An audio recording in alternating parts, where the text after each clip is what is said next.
আসসালামু আলাইকুম। আশা করি সবাই ভালো আছেন।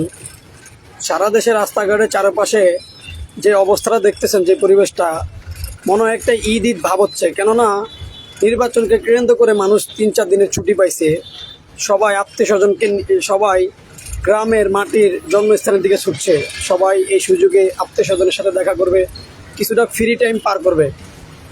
তো এই জিনিসটা একটা খুশির রূপ দিছে, তাই না?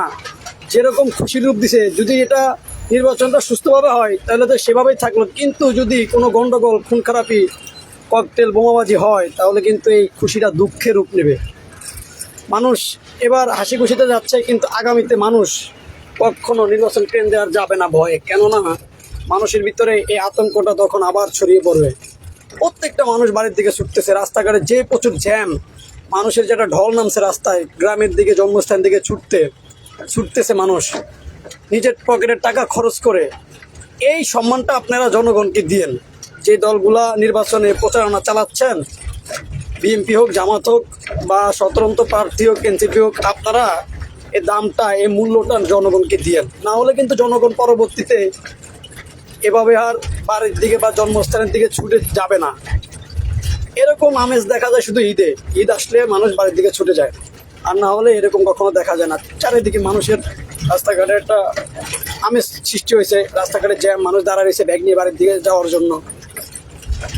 তো এটা শুধু এই বাংলাদেশের এই প্রথম এরকম হয়েছে, এছাড়া আগে কখনো দেখা যায় না ঈদ ছাড়া। তো আমার এটাই বলার ছিল। তো যারা যাচ্ছেন, আপনাদের যাত্রা শুভ হোক, আল্লাহর রহমতে আপনারা সহি সালামতে বাড়ির দিকে যাচ্ছেন তো যান ইনশাল্লাহ। আপনাদের হাতে এবার দেশের ক্ষমতা কাকে দিবেন, আপনাদের হাতে সব কিছু, ভোটটা কাকে দিবেন, এতটুকুই বলার ছিল। সবাই ভালো থাকবেন, আল্লাহ হাফেজ। আরেকটা কথা বলার ছিল, আমরা তো এখন পর্যন্ত গাড়ি চালাচ্ছি, চট্টগ্রাম আছি।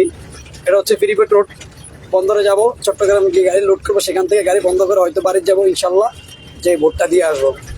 সবাই ভালো থাকবেন, আল্লাহ হাফেজ, আসসালামু আলাইকুম।